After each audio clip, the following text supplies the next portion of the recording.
Hello and welcome to this week's Facebook Live with me, Louisa Whitney from LKW Family Mediation.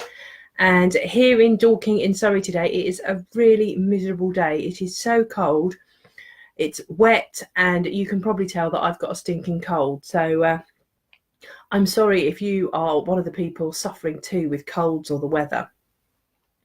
In this week's Facebook Live, I wanted to talk about the first blog in a new series, which is focusing on money and how you sort out what happens with money when you have separated from a partner. And I think this is something that people can find really confusing and really daunting. And I think one of the biggest problems that I see with people is not knowing where to start. And I often liken it to, those puzzles for children where you've got a whole lot of lines all sort of wiggled up and you've got to work out which is the right one to connect the character with his dog or character with something else. And I really think that it can seem like that because often people get caught up in a spiral of thinking, well, I can't work out if I'm going to buy a new property because I don't know how much money I'm going to get. But until you started looking at what you might need to buy a property, you can't work out how much money you will get.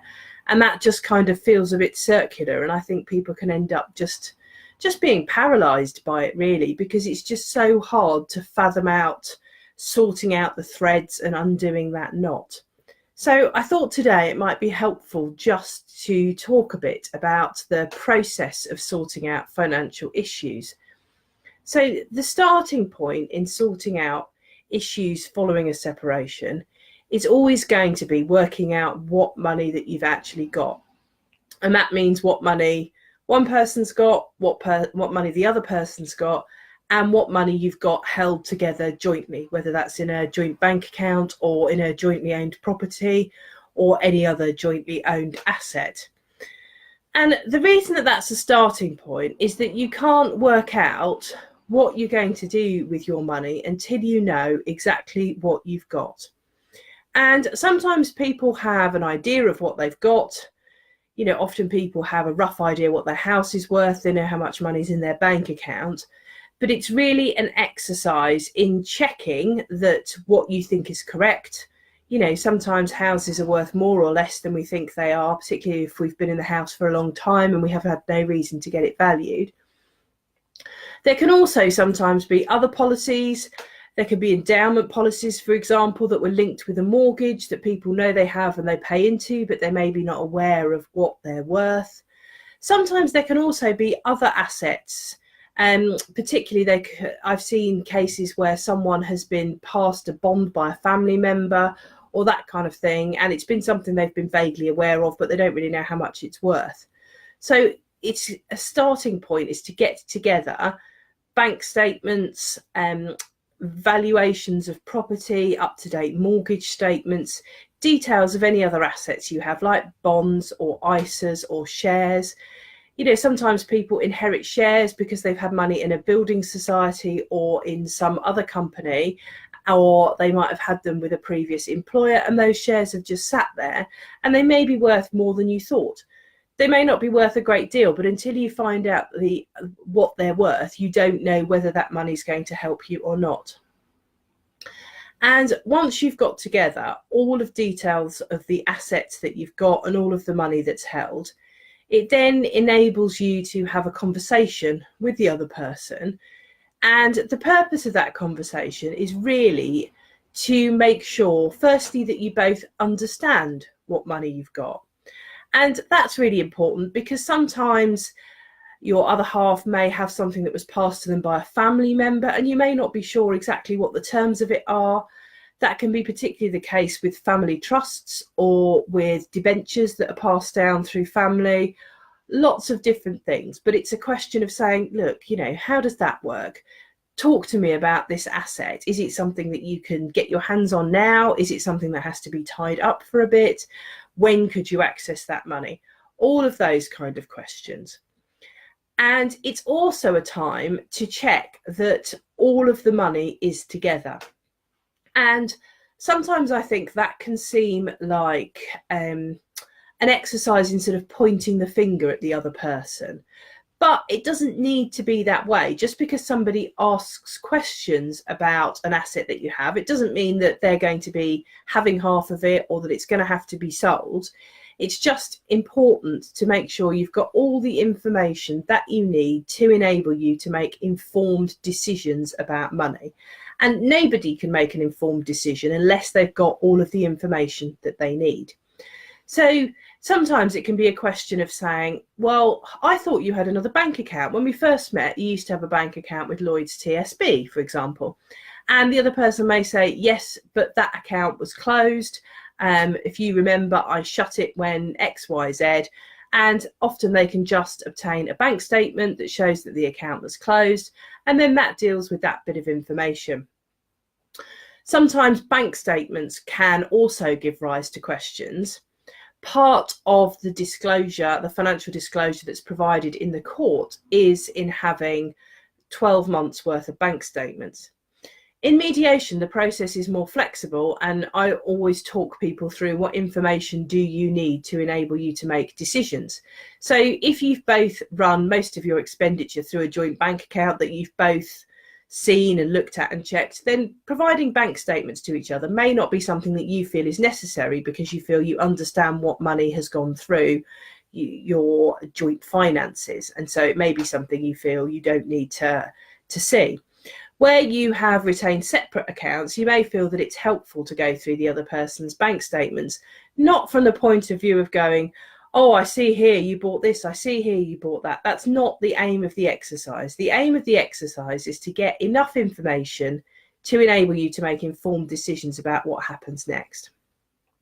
And what I often say to my clients is that the purpose of putting together a plan for money is to set you up in your new life following divorce, following separation, and to work out what that's going to look like. And when you go and you move into that new life, you move into a new property, or even if you're staying in the old property, the other person's stuff's going to be cleared out. It's a new start, it's a new life. And nobody wants to be sat in their new life thinking, oh, I always thought they had another bank account, or oh, I always worried that he had some money stashed away, or I always thought there was something she had that had come from her grandma. It's the time in the process to ask questions so that you get that information, so that you feel confident that you're making decisions knowing exactly what money you have. So going through someone's bank statements can usually help to give you peace of mind about that, because if there is another bank account that you feel hasn't been provided information about, then often you will see things in bank statements, transfers going back and forth. Or, for example, if somebody never withdraws any cash from their bank account, then it may be they've got another account that they use for everyday expenditure, all of those kind of things. So you can ensure that you've got all that information. And sometimes people have just forgotten what they've got. You know, as we go through life, sometimes we open bank accounts, we close bank accounts, we've had a bank account for a specific purpose, we don't need it anymore. I have seen a number of people who have quite genuinely forgotten about assets that they have. And so having two heads put together to try and remember things can often mean that you are sort of covering all the bases and ensuring that you have all of the information that you need. And if we then move forward into talking about what happens after that, what you can then do is look at what happens once you have got all that information together and you are satisfied that you understand exactly what money you've got and you know what you're going to do with regard, and you know that you've got all those questions answered. You can then start to sketch out a plan as to what your new life will look like. And what I usually do in mediation is to work through different options and look at how they will stack up financially with the couple involved.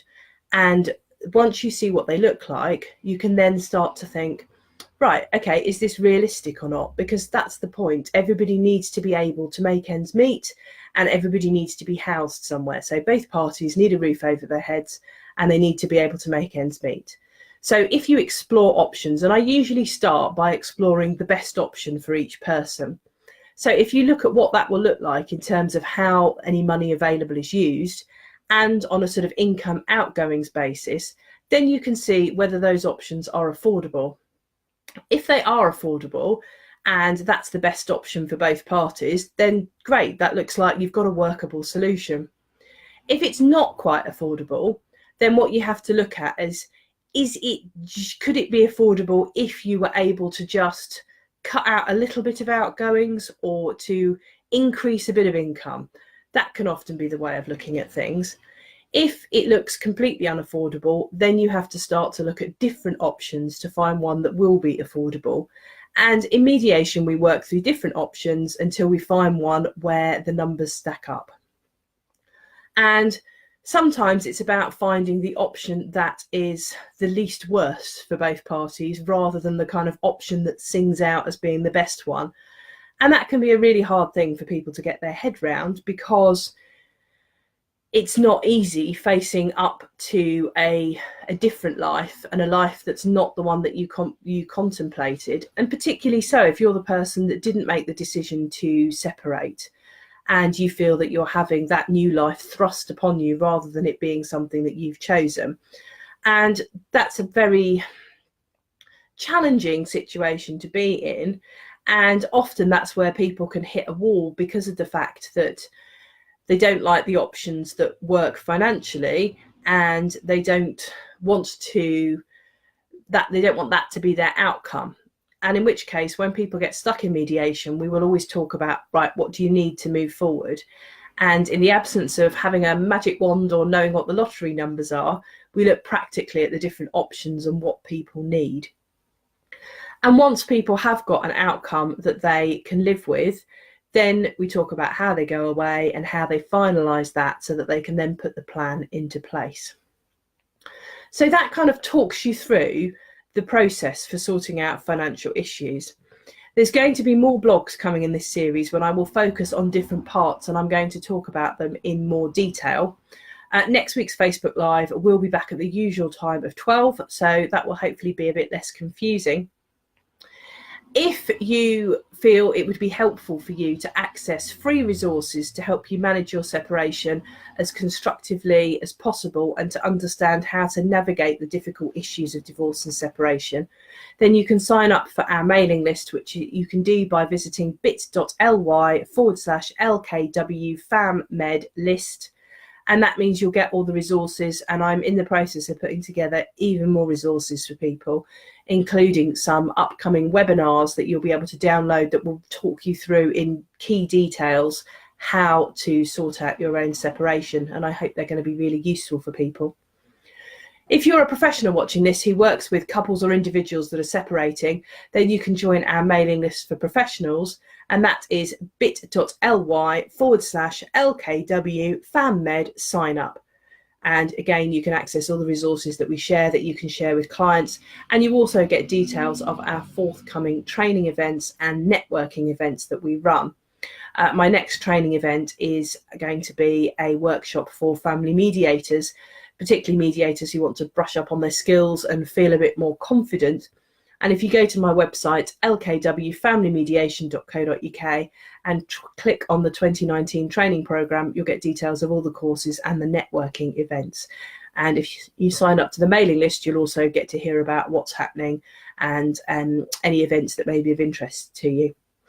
So I hope that you have a good weekend, and let's all hope that the weather improves.